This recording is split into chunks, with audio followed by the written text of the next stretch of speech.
So imagine you're this guy. You were really productive earlier in the month. You were reading lots of books, hitting the gym consistently, and actually achieving most of your to-do list. But then something happened. Maybe you had a really weird dream, or you got attacked by your teddy bear when you were sleeping. After that day, you suddenly lost all motivation. Everything seemed harder to do. You're constantly tired, and doing anything that required any kind of effort seemed impossible. So you started binge watching every Netflix series, spent hours scrolling on social media, and started eating lots of junk food. You know that doing something different might help, but you don't have the motivation or energy to make that change. Even when you think about doing something productive, you just can't. You feel stuck and powerless. Work piles up, but you don't know where to begin to tackle it. So you just don't do anything. So you start blaming yourself for not doing the things you know you should be doing,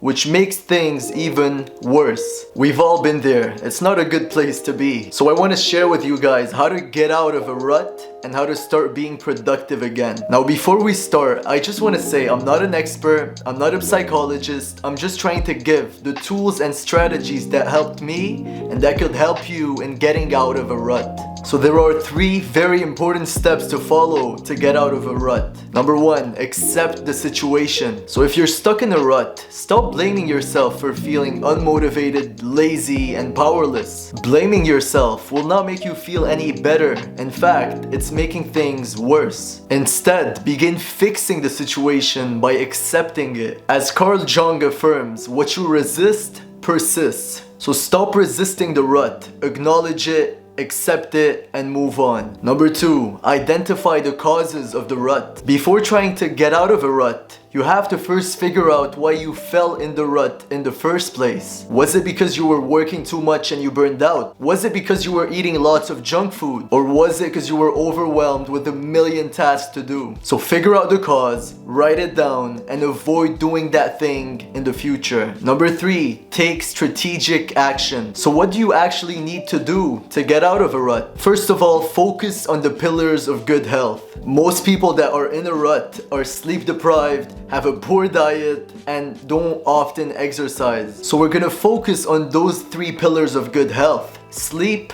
diet, and exercise. Number 1, sleep. Sleep is a free, natural therapist. Research has proven that a good night of sleep will make you happier, less anxious, and less depressed. So aim to sleep every night for 8 hours. Here are the best tips to have a good quality night of sleep from Matthew Walker, a neuroscientist and an expert in sleep. Number 1, have a fixed sleep schedule. Wake up and go to sleep at the same time every night. Number 2, sleep in a cold room. Your body temperature needs to drop by 2 to 3 degrees for you to sleep. So before you go to sleep, open your window or take a hot shower. This will reduce your body temperature, which will make it easier for you to go to sleep. Some extra tips to fall asleep faster are to follow the 3-2-1 method. So this method is by Brandon Burkhardt, and it says that 3 hours before sleep, don't eat. 2 hours before sleep, don't work.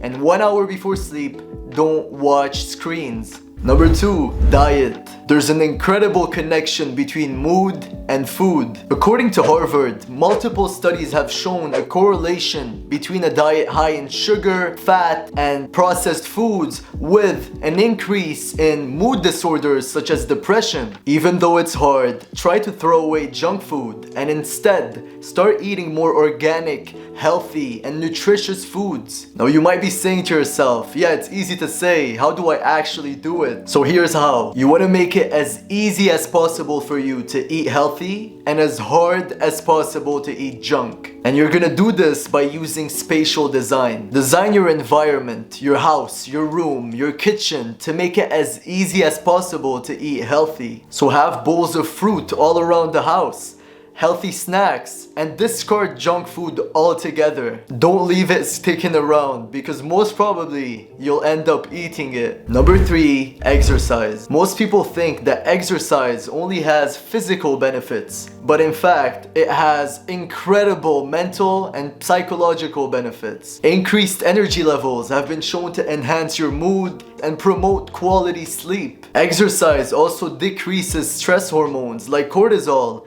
and it also increases endorphins, the happy hormones, the feel-good hormones, giving your mood a natural boost. So here you want to start small. Go for a walk in the morning for only 5 minutes. That's it. Be consistent, do it every day if you can, and progressively go up. Start adding more time, reps, and laps. Most people that are in a rut start their day something like this. They wake up, directly check their phones, and start scrolling on social media for hours and hours and hours. And that's exactly what we want to avoid. We want to start our day on the right foot to start building momentum again. So make it hard to check your phone in the morning. So before you go to sleep, put your phone in the kitchen, in a drawer far away from you, or in another room. Now instead of checking your phone, start your day with an incredibly small and positive habit. Make it so easy, you can't say no. Something as small as brushing your teeth,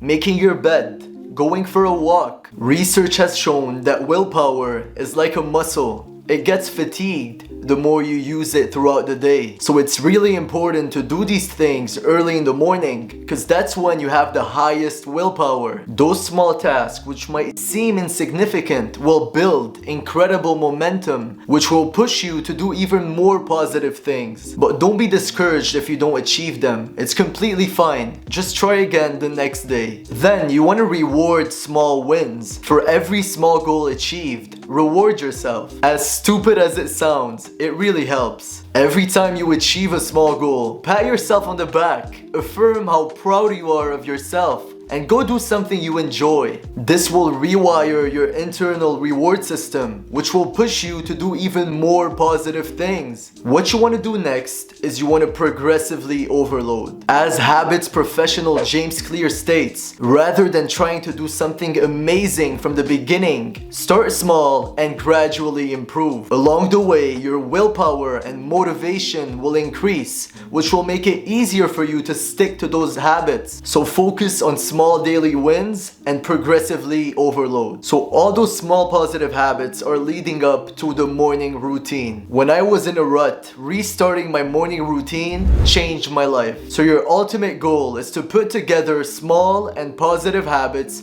which will make you start your day on the right foot. So I highly recommend my morning routine. Start your day by making your bed, meditating, working out, doing yoga, taking a cold shower, and reading. What really helped me to stick to my morning routine is having an accountability partner. I set it up as a challenge on social media called the 90-day challenge. 90 days to become your best version possible. I shared it on TikTok for everyone to see and also for anyone to join, and that really helped me to stay accountable, to stay consistent, and to just push through the hard times. And that's why sharing your challenges, your morning routines, or anything you want to stick to on social media or teaming up with a friend is so beneficial. It's gonna give you a boost of motivation and willpower. Guys, I hope that video helped you out. Let me know what you want to see next in the comments below. Subscribe, turn on notifications. It was FLB. Peace out.